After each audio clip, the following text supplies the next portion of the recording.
Okay, now here's the thing. I actually wanted to put together a video that actually outlines everything you need to know before making this purchase right here. And yeah, enjoy the show.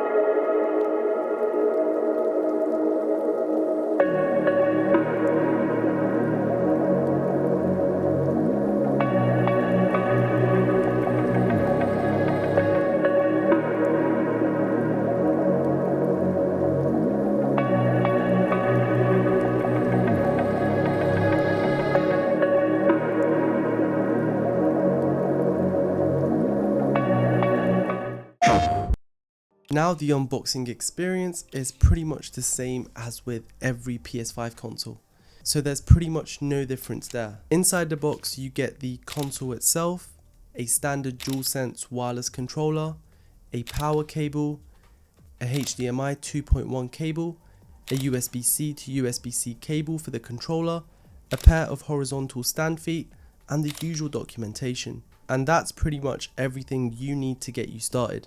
But looking at the console itself, there's actually no major design change. The PS5 Pro's design stays true to the signature aesthetic of the PS5 generation, with a sleek combination of black and white curves that definitely feel familiar.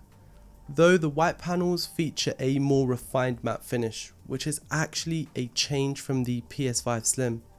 Although I actually really like that glossy finish on the Slim. Also, the black fins that cut across the middle of the console truly stand out and elevate it visually, but you can definitely tell it apart from the other PS5 consoles.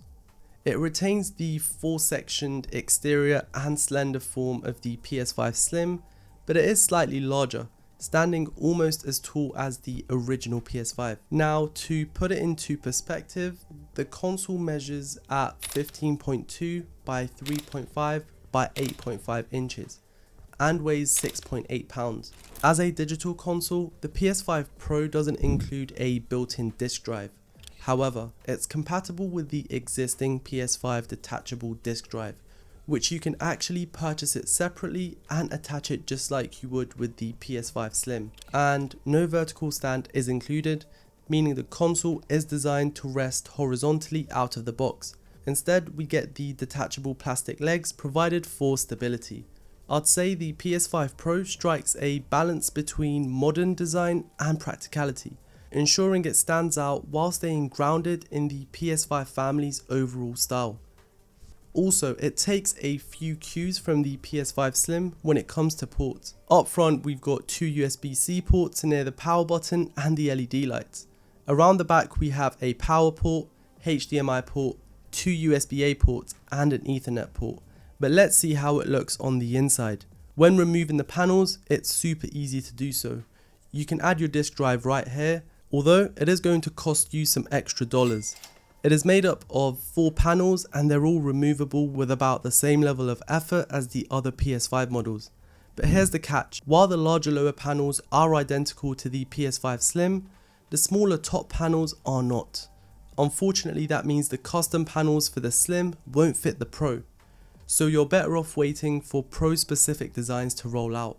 Now, if you wish to expand your storage, the PS5 Pro retains the same SSD bay as the previous models, but 2TB of storage is absolutely an insane amount anyway. When you power up the PS5 Pro, the user interface is familiar.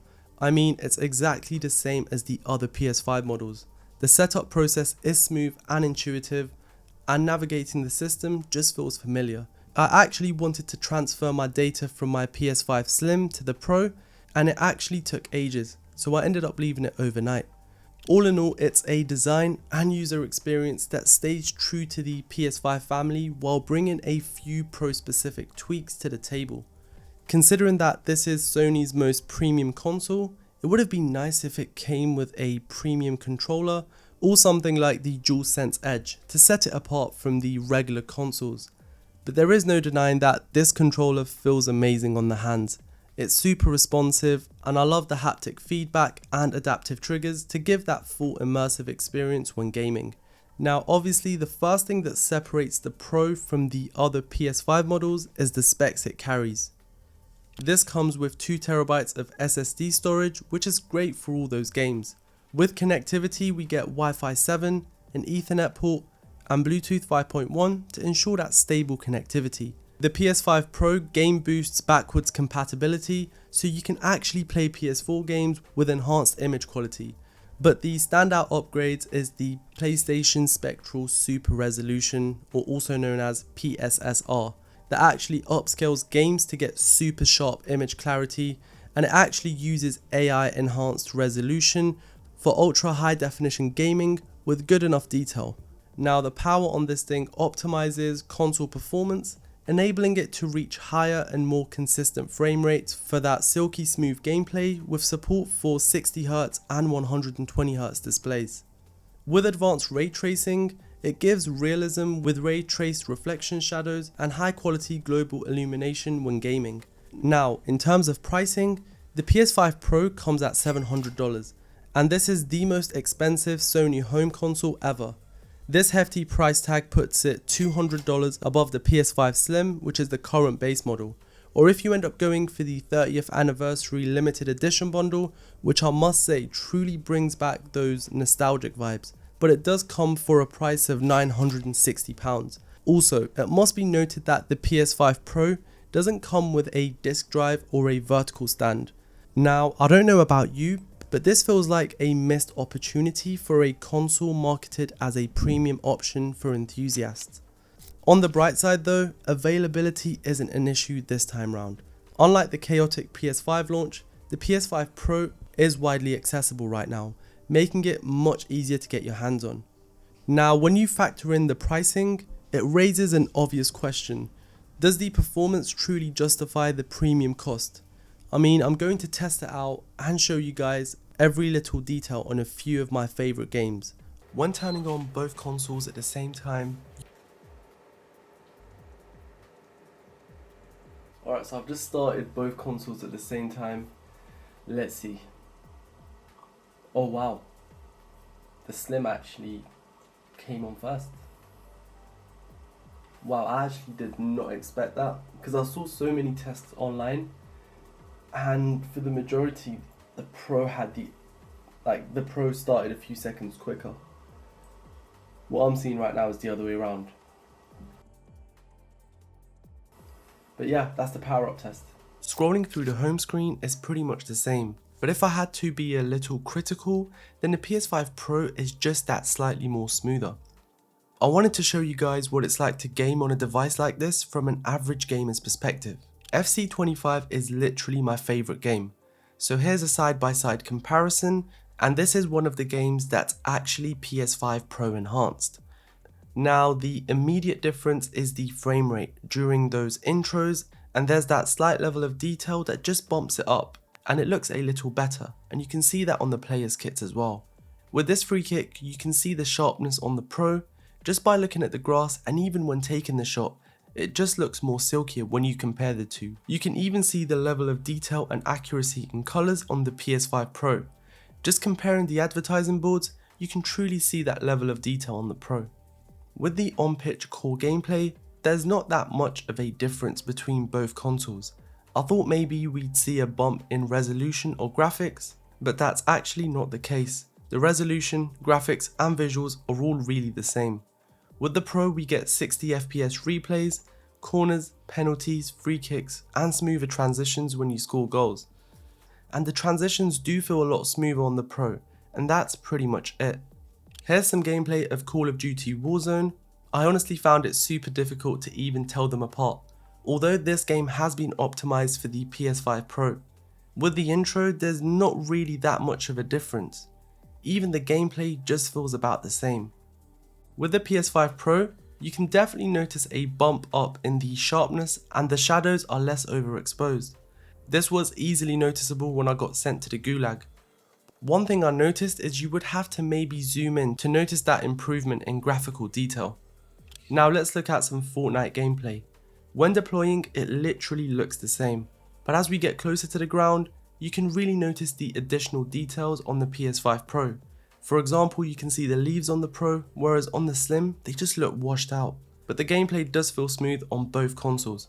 The only difference I see is when you're driving a car on the PS5 Pro, the car has a shadow and the regular PS5 doesn't. And on top of that, there's just more detail in the grass. So overall, it just has more detail in terms of graphics, but aside from that, not much of a crazy difference. But then again, I don't want to take anything away from the console because I'm sure developers will make the most of the PS5 Pro's power so that the games can adapt more. But the PS5 Pro is definitely more clearer. Obviously, the entire game graphics aren't going to be revolutionized, but comparing this to my PS5 right now, the Pro looks a lot sharper and clearer. Even non-enhanced PS5 games get a boost thanks to the upgraded hardware. There's also a dedicated enhancement mode for PS4 titles. While the improvements for older games like Battlefield are subtle, so you may need a sharp eye to spot them. But overall, I think it's safe to say that the results are not the biggest on PS4 games. Also, the 2TB storage comes in clutch. I currently have a few games installed and I still have storage left. Honestly, I may not even need an external SSD anymore, saving me the additional costs on storage upgrades. Now, these are just a few of the games I've tested so far, and they show what's possible with the PS5 Pro. For games enhanced specifically for this console, the experience is undeniably better. The visuals are sharper, gameplay is smoother, and faster load times. Okay, so right here I've just started FC25, and from just looking at that, you can see the PS5 Pro just started a few seconds earlier, so it's not that much of a difference. It's like playing the ultimate version of your favorite games. You can even make the most of it if you have a 120Hz capable display. PSSR brilliantly balances fidelity and performance, creating an experience that feels premium. But while these upgrades aren't groundbreaking, I'd say they're good enough for those who value performance and attention to detail. Now the real question is, should you buy the PS5 Pro? Honestly, this question is super subjective because I'm pretty sure everyone has their own gaming needs, but I'm going to make it very simple for you guys. So if you're looking for that immersive gameplay that combines quality and high frame rates gaming, the PS5 Pro can help with that. With its Pro modes, you can get smoother gameplay and stunning visuals at the same time. Also, the advanced ray tracing tech, PSSR upscaling, and upgraded GPU set it apart in terms of visual output. This combination brings out detail and depth in games, making for a truly next-gen experience. While the PS5 Pro is excellent on any display, its true capabilities will be greater on a 120Hz HDMI 2.1 capable setup. This type of display lets you experience higher frame rates and smoother action, maximizing the console's capabilities. I mean, I tested it out on a 4K 60Hz display and it still was super fluid. However, if you're just someone who wants the latest PlayStation version, then the PS5 Pro is a worthwhile upgrade.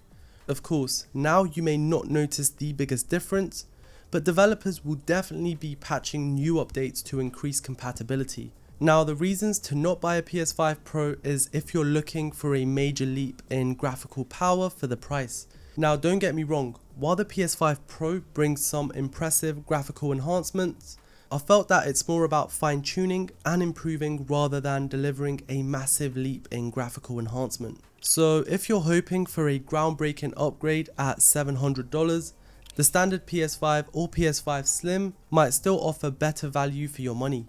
For those of you who already own a PS5 and are satisfied with its performance, the Pro might not feel like a game-changing step up.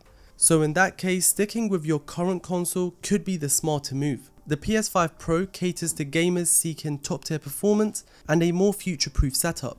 But for those of you already enjoying the PS5 experience, it's an upgrade that might be worth skipping for now. For the pricing, it's also a bit too much in my opinion, simply because gaming on this device isn't the biggest difference from the other PS5 consoles. As you guys saw when I was gaming on it, the minor visual upgrades may not justify that $200 increase, especially when they take away basic things like a stand or a disk drive.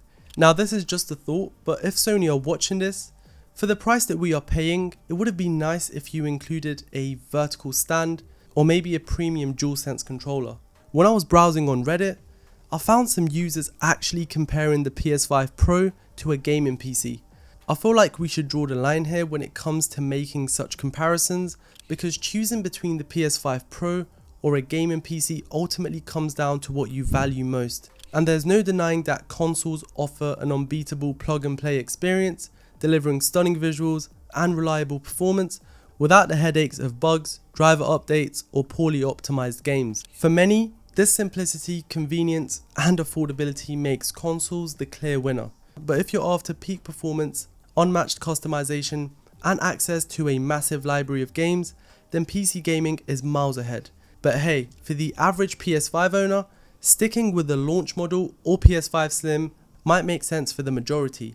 But for those of you who want the best possible gaming experience, the PS5 Pro definitely delivers in that aspect. Now going forward, developers are going to embrace this hardware and make games even more immersive, which gives us an exciting preview of what the PlayStation 6 might bring in the coming years. I hope you enjoyed this video and I'll catch you on the next one. Take care.